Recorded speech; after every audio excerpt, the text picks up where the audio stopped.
First day on the job. I have no idea what this is. How am I even supposed to find that out?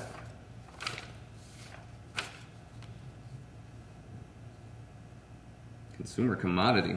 What does that even mean?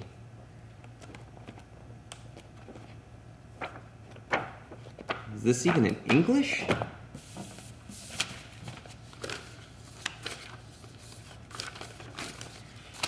This makes absolutely no sense. Andy, what are you doing?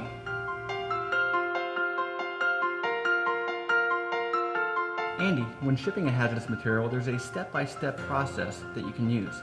One of the first steps is properly classifying and identifying the material to ensure that the material actually meets the definition of a hazardous material according to the regulations.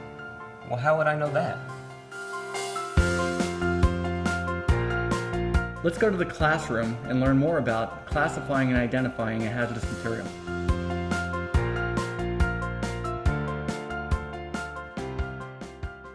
As trainers, we might not have an opportunity to see the difficulties that we're faced with when training individuals, such as the difficulties that Andy was facing. The regulations are fairly straightforward in how a material needs to be classified. The difficulty in training these requirements is that the material and the information that's used to classify a hazardous material comes from many different sources. Some of these sources could be the safety data sheet, technical worksheets, manufacturer's instructions, manufacturer's labels. And so with all of the information that's out there, it's a matter of taking this data and comparing it against the classification criteria in the hazardous materials regulations. What we'll learn now is how to properly classify a material, the number of class hazards associated with hazardous materials, and the degree of danger some of these hazardous materials may represent. Classification will help us answer the question of whether a material meets the definition of a hazardous material or it doesn't. And if it does, what class hazard do we assign it to? In relationship to being assigned a class hazard, some hazardous materials may also be assigned to what are called packing groups. Packing groups will indicate the degree of danger that the material represents.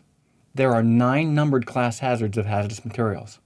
In addition, some of these class hazards are further divided into divisions.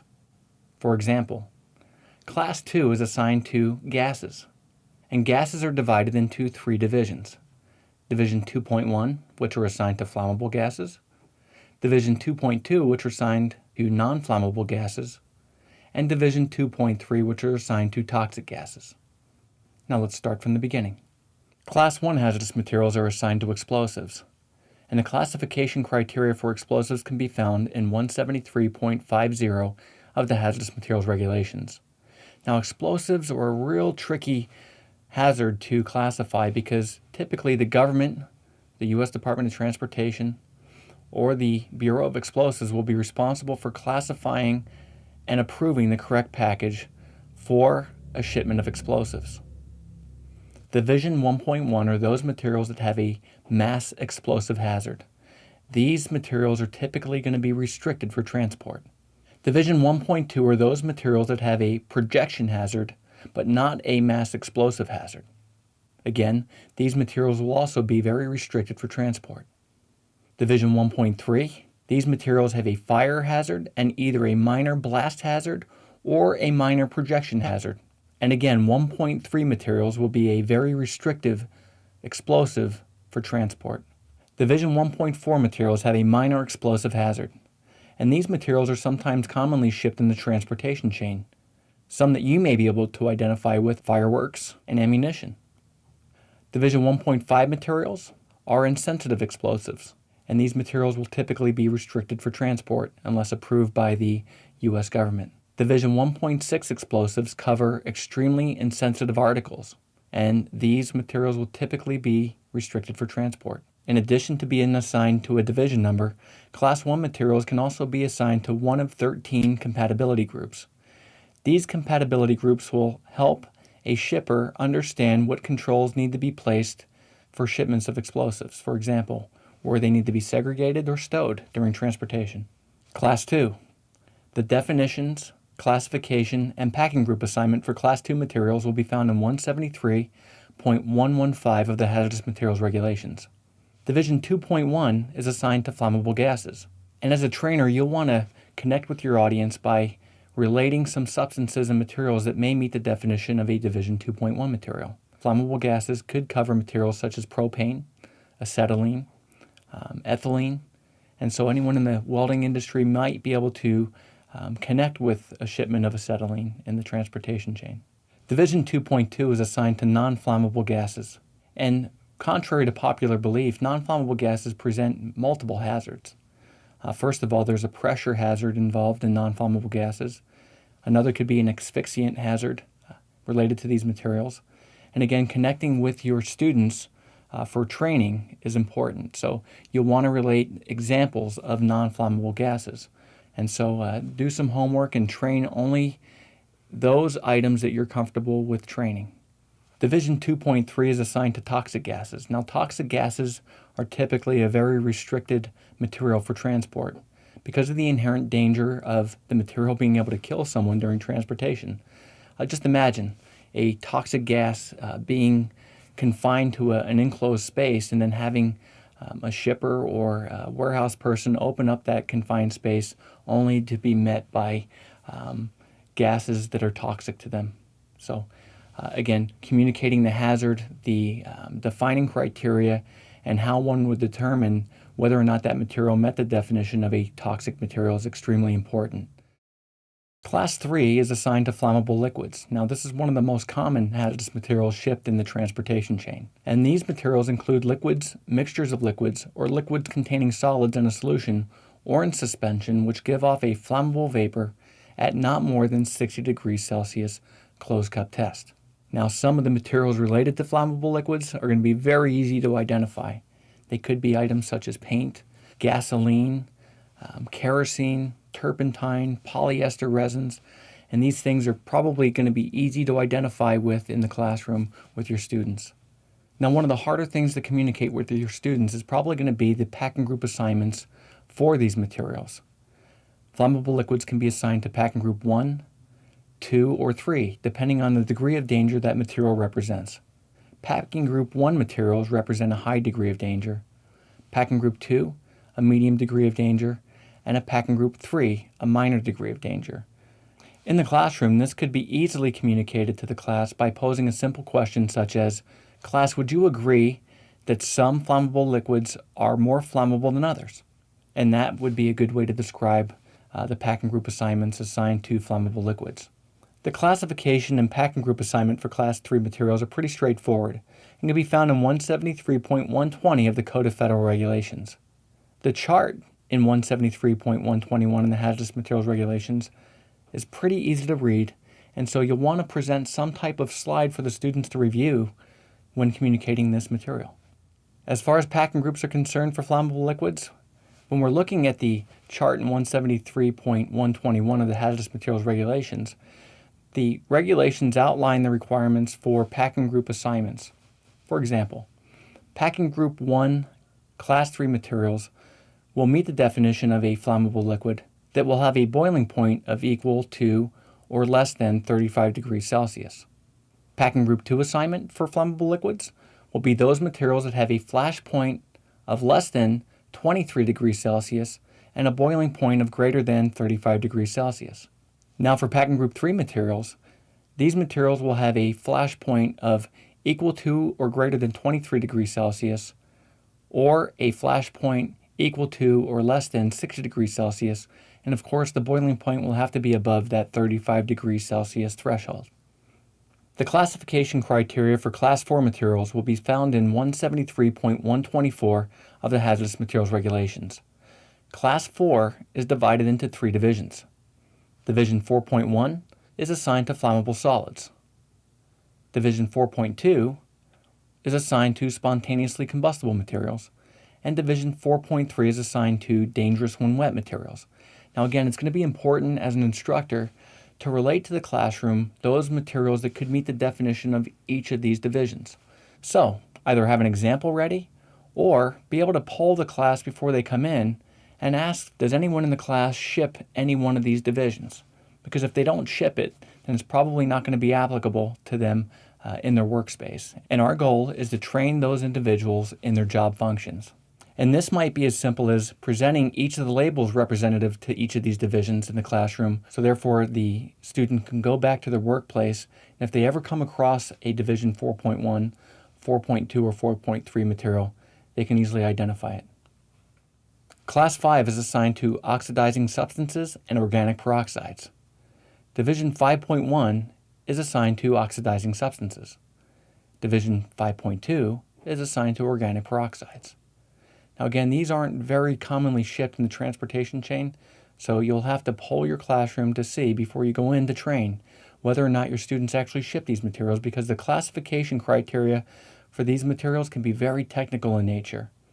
For training purposes, you'll be able to direct your students to 173.127 for the classification of Division 5.1 materials and 173.128 for the classification criteria for Division 5.2 materials. Class 6 is assigned to toxic materials and infectious substances. Division 6.1 is assigned to toxic materials. Now let's take a look in the regulations and see what the regulations have to say about toxic materials. In 173.132 of the Hazardous Materials Regulations, the regulations read, "For the purposes of this subchapter, poisonous material means a material other than a gas which is known to be so toxic to humans as to afford a hazard to health during transportation, or which, in the absence of adequate data on human toxicity, is presumed to be so toxic to humans because it falls within any one of the following categories when tested on laboratory animals." Now here's where it gets tricky. There are 3 criteria in which a toxic material can be tested. One would be oral toxicity, secondly would be dermal toxicity, and third would be inhalation toxicity. Now, oral toxicity would mean how much do I have to eat before it makes me sick or it kills me. Dermal would mean how much do I have to get on my skin before it gets me sick or kills me. And inhalation would be how much do I have to breathe in as far as mists or dust are concerned before it gets me real sick or it kills me. So again, these are tested on laboratory animals and not on humans, and that's a good thing. And you can always kind of bring light to that in the classroom as an instructor. Division 6.2 materials are assigned to infectious substances. Let's take a look in the Hazardous Materials Regulations at section 173.134 and see what the regulations have to say about classifying a Division 6.2 materials. Now, those shippers that ship Division 6.2 materials are probably going to be those shippers that ship only these types of materials and nothing else. So this may be a very specialized training program for those trainers that are involved in training for Division 6.2.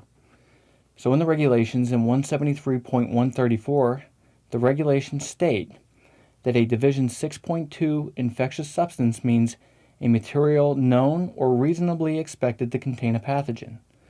Now, Division 6.2 materials are easy to identify because they are assigned to one of 4 UN numbers, and those are UN 2814, UN 2900, UN 3373, or UN 3291 as applicable.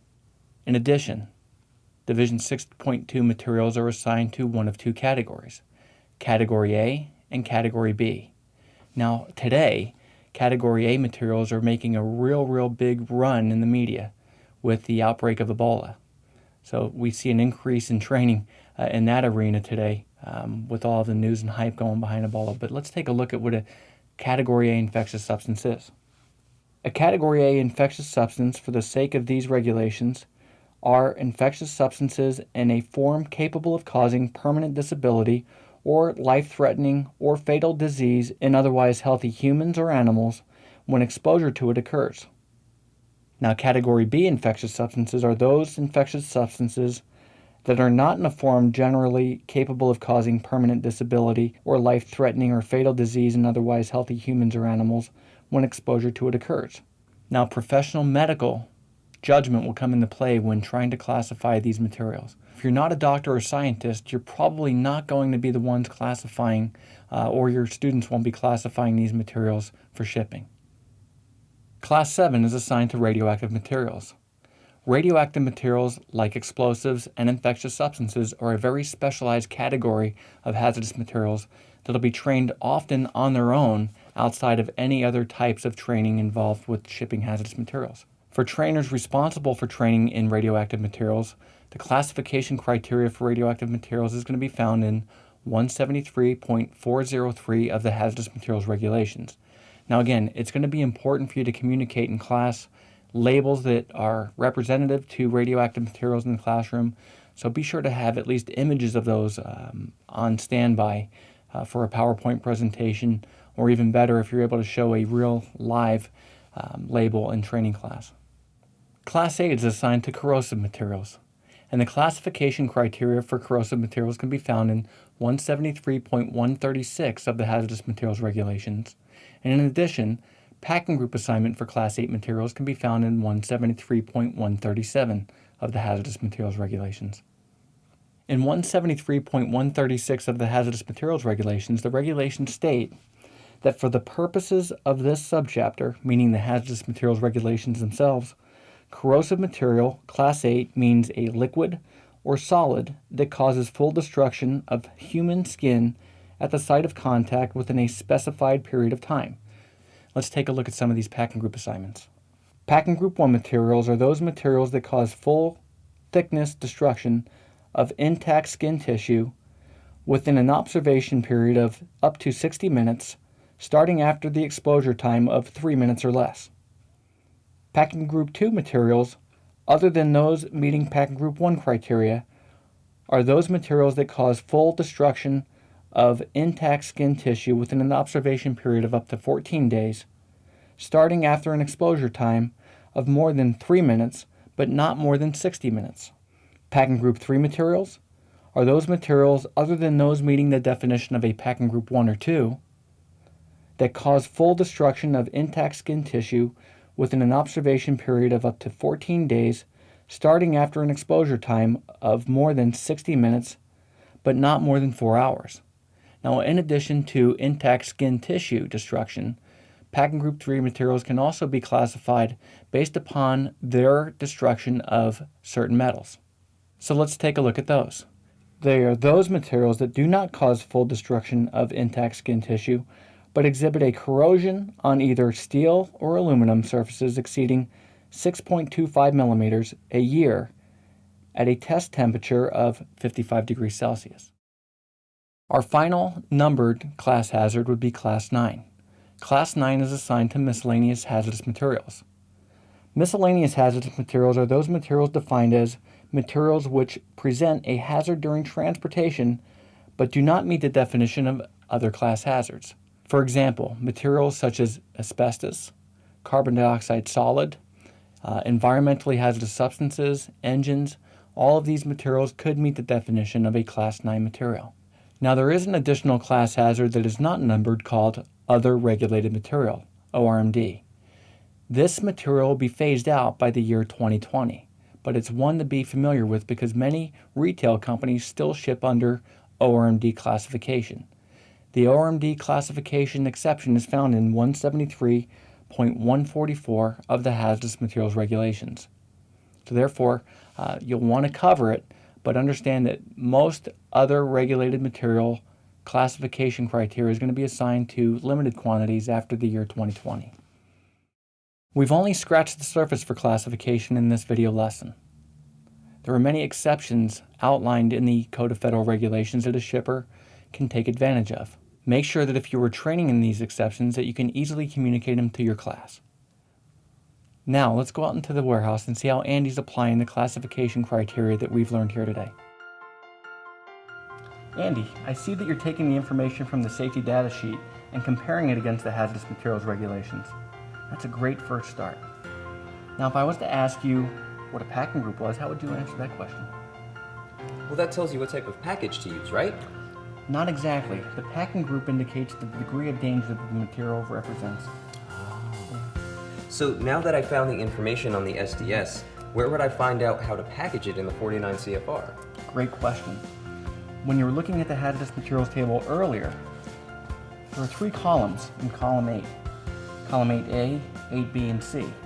These columns indicate a paragraph reference for the material, and if you go there, it'll outline the authorized packaging that you can use for the material that you're shipping. That makes makes sense.